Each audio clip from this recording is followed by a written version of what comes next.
Chapter 18 of Frankenstein by Mary Shelley. London was our present point of rest. We determined to remain several months in this wonderful and celebrated city. Clerval desired the intercourse of the men of genius and talent who flourished at this time, but this was with me a secondary object. I was principally occupied with the means of obtaining the information necessary for the completion of my promise, and quickly availed myself of the letters of introduction that I had brought with me, addressed to the most distinguished natural philosophers. If this journey had taken place during my days of study and happiness, it would have afforded me inexpressible pleasure.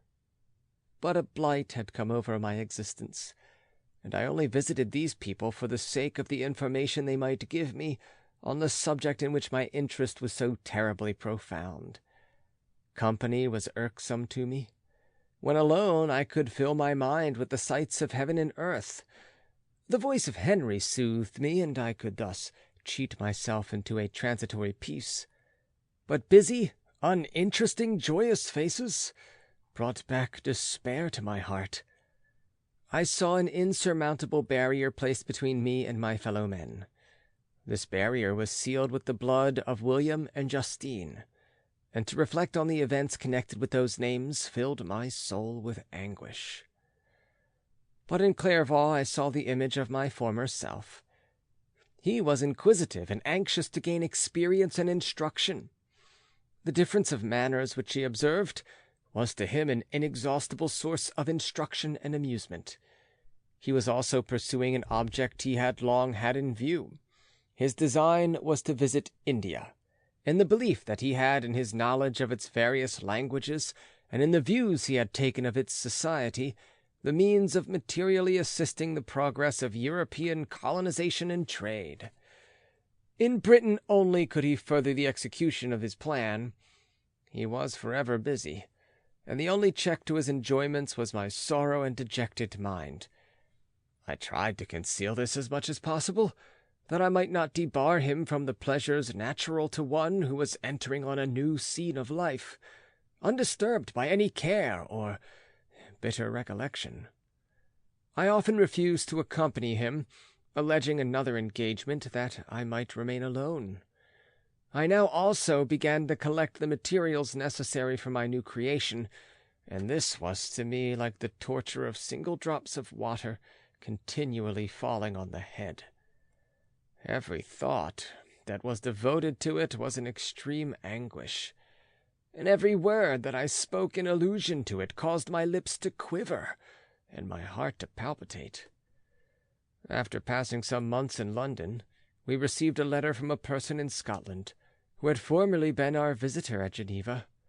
He mentioned the beauties of his native country, and asked us if those were not sufficient allurements to induce us to prolong our journey as far north as Perth, where he resided. Clerval eagerly desired to accept this invitation, and I, although I abhorred society, wished to view again mountains and streams and all the wondrous works with which nature adorns her chosen dwelling-places. We had arrived in England at the beginning of October, and it was now February. We accordingly determined to commence our journey toward the north at the expiration of another month. In this expedition we did not intend to follow the great road to Edinburgh, but to visit Windsor, Oxford, Matlock, and the Cumberland Lakes, resolving to arrive at the completion of this tour about the end of July. I packed up my chemical instruments and the materials I had collected, resolving to finish my labors in some obscure nook in the northern highlands of Scotland. We quitted London on the 27th of March, and remained a few days at Windsor, rambling in its beautiful forest. This was a new scene to us mountaineers. The majestic oaks, the quantity of game, and the herds of stately deer were all novelties to us. From thence we proceeded to Oxford. As we entered this city, our minds were filled with the remembrance of the events that had been transacted there more than a century and a half before. It was here that Charles I had collected his forces. This city had remained faithful to him after the whole nation had forsaken his cause to join the standard of Parliament and liberty. The memory of that unfortunate king and his companions, the amiable Falkland, The insolent Goring, his queen and son, gave a peculiar interest to every part of the city which they might be supposed to have inhabited. The spirit of elder days found a dwelling here, and we delighted to trace its footsteps. If these feelings had not found an imaginary gratification, the appearance of the city had yet in itself sufficient beauty to obtain our admiration. The colleges are ancient and picturesque, the streets are almost magnificent, and the lovely Isis, which flows beside it through meadows of exquisite verdure, is spread forth into a placid expanse of waters, which reflect its majestic assemblage of towers and spires and domes, embosomed among aged trees. I enjoyed this scene, and yet my enjoyment was embittered both by the memory of the past and the anticipation of the future. I was formed for peaceful happiness.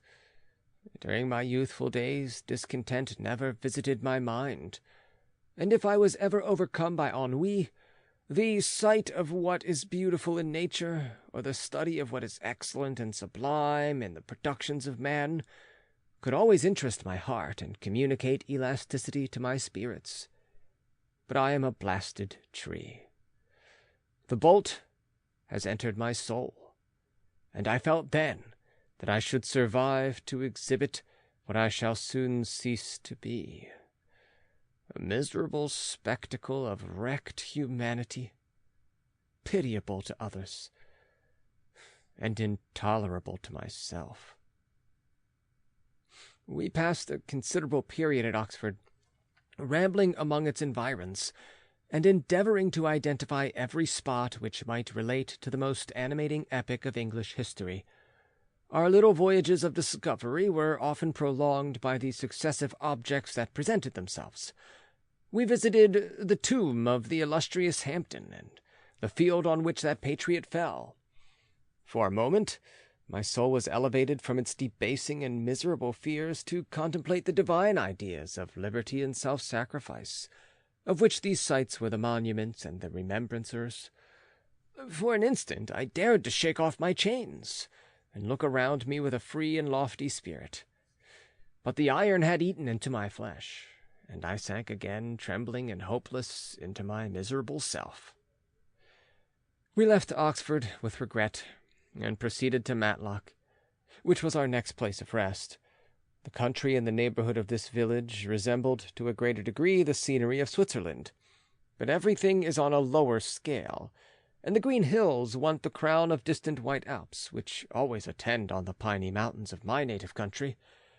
We visited the wondrous cave and the little cabinets of natural history, where the curiosities are disposed in the same manner as in the collections of Servax and Chamonix.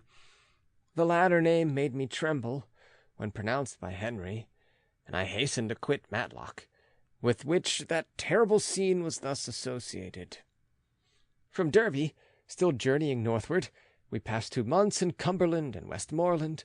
I could now almost fancy myself among the Swiss mountains. The little patches of snow which yet lingered on the northern sides of the mountains, the lakes, and the dashing of the rocky streams, were all familiar and dear sights to me. Here also we made some acquaintances, who almost contrived to cheat me into happiness. The delight of Clerval was proportionably greater than mine. His mind expanded in the company of men of talent, and he found in his own nature greater capacities and resources than he could have imagined himself to have possessed while he associated with his inferiors. "I could pass my life here," said he to me, "and among these mountains I should scarcely regret Switzerland and the Rhine." But he found that a traveller's life is one that includes much pain amidst its enjoyments. His feelings are forever on the stretch, and when he begins to sink into repose, he finds himself obliged to quit that on which he rests in pleasure for something new, which again engages his attention, and which also he forsakes for other novelties. We had scarcely visited the various lakes of Cumberland and Westmoreland, and conceived an affection for some of the inhabitants, when the period of our appointment with our Scotch friend approached, and we left them to travel on. For my own part, I was not sorry. I had now neglected my promise for some time, and I feared the effects of the demon's disappointment. He might remain in Switzerland and wreak his vengeance on my relatives. This idea pursued me and tormented me at every moment from which I might otherwise have snatched repose and peace. I waited for my letters with feverish impatience. If they were delayed, I was miserable and overcome by 1,000 fears. And when they arrived and I saw the superscription of Elizabeth or my father, I hardly dared to read and ascertain my fate. Sometimes I thought that the fiend followed me and might expedite my remissness by murdering my companion. When these thoughts possessed me, I would not quit Henry for a moment, but followed him as his shadow to protect him from the fancied rage of his destroyer. I felt as if I had committed some great crime, the consciousness of which haunted me. I was guiltless, but I had indeed drawn down a horrible curse upon my head, as mortal as that of crime. I visited Edinburgh with languid eyes and mind, and yet that city might have interested the most unfortunate being. Clerval did not like it so well as Oxford, for the antiquity of the latter city was more pleasing to him. But the beauty and regularity of the new town of Edinburgh, its romantic castle and its environs, the most delightful in the world, Arthur's Seat, St. Bernard's Well, and the Pentland Hills, compensated him for the change and filled him with cheerfulness and admiration. But I was impatient to arrive at the termination of my journey. We left Edinburgh in a week, passing through Cupar, St. Andrews, and along the banks of the Tay, to Perth, where our friend expected us. But I was in no mood to laugh and talk with strangers, or enter into their feelings or plans with the good humour expected from a guest. And accordingly I told Clerval that I wished to make the tour of Scotland alone. "Do you," said I, "enjoy yourself, and let this be our rendezvous. I may be absent a month or two, but do not interfere with my motions, I entreat you. Leave me to peace and solitude for a short time, and when I return, I hope it will be with a lighter heart, more congenial to your own temper." Henry wished to dissuade me, but, seeing me bent on this plan, ceased to remonstrate. He entreated me to write often. "I had rather be with you," he said, "in your solitary rambles, than with these Scotch people whom I do not know. Hasten then, my dear friend, to return, that I may again feel myself somewhat at home, which I cannot do in your absence." Having parted from my friend, I determined to visit some remote spot of Scotland and finish my work in solitude. I did not doubt but that the monster followed me, and would discover himself to me when I should have finished, that he might receive his companion. With this resolution, I traversed the northern Highlands, and fixed on one of the remotest of the Orkneys as the scene of my labours. It was a place fitted for such a work, being hardly more than a rock, whose high sides were continually beaten upon by the waves. The soil was barren, scarcely affording pasture for a few miserable cows and oatmeal for its inhabitants, which consisted of 5 persons, whose gaunt and scraggy limbs gave tokens of their miserable fare. Vegetables and bread, when they indulged in such luxuries, and even fresh water, was to be procured from the mainland, which was about 5 miles distant. On the whole island there were but 3 miserable huts, and one of these was vacant when I arrived. This I hired. It contained but 2 rooms, and these exhibited all the squalidness of the most miserable penury. The thatch had fallen in, the walls were unplastered, and the door was off its hinges. I ordered it to be repaired, bought some furniture, and took possession, an incident which would doubtless have occasioned some surprise, had not all the senses of the cottagers been benumbed by want and squalid poverty. As it was, I lived ungazed at and unmolested, hardly thanked for the pittance of food and clothes which I gave, so much does suffering blunt even the coarsest sensations of men. In this retreat, I devoted the morning to labor, but in the evening, when the weather permitted, I walked on the stony beach of the sea, to listen to the waves as they roared and dashed at my feet. It was a monotonous, yet ever-changing scene. I thought of Switzerland. It was far different from this desolate and appalling landscape. Its hills are covered with vines, and its cottages are scattered thickly on the plains.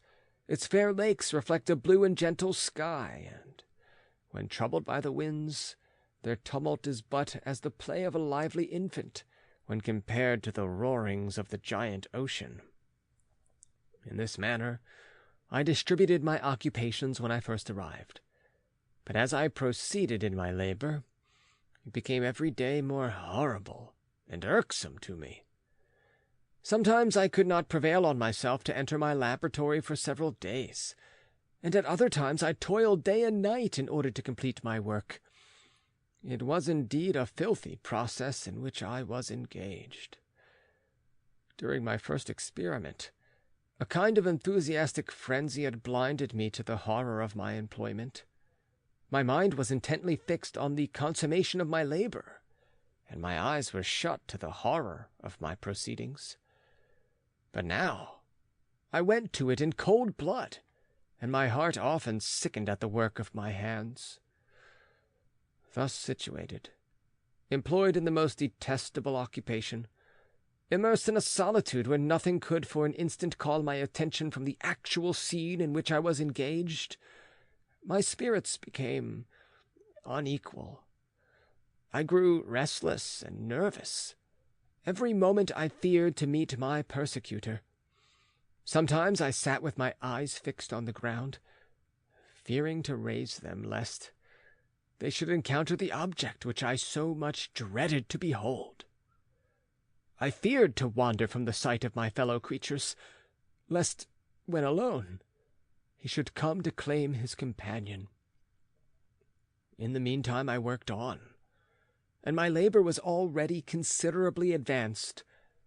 I looked toward its completion with a tremulous and eager hope, which I dared not trust myself to question, but which was intermixed with obscure forebodings of evil that made my heart sicken in my bosom. End of chapter 19. Recording by John Van Stan, Savannah, Georgia.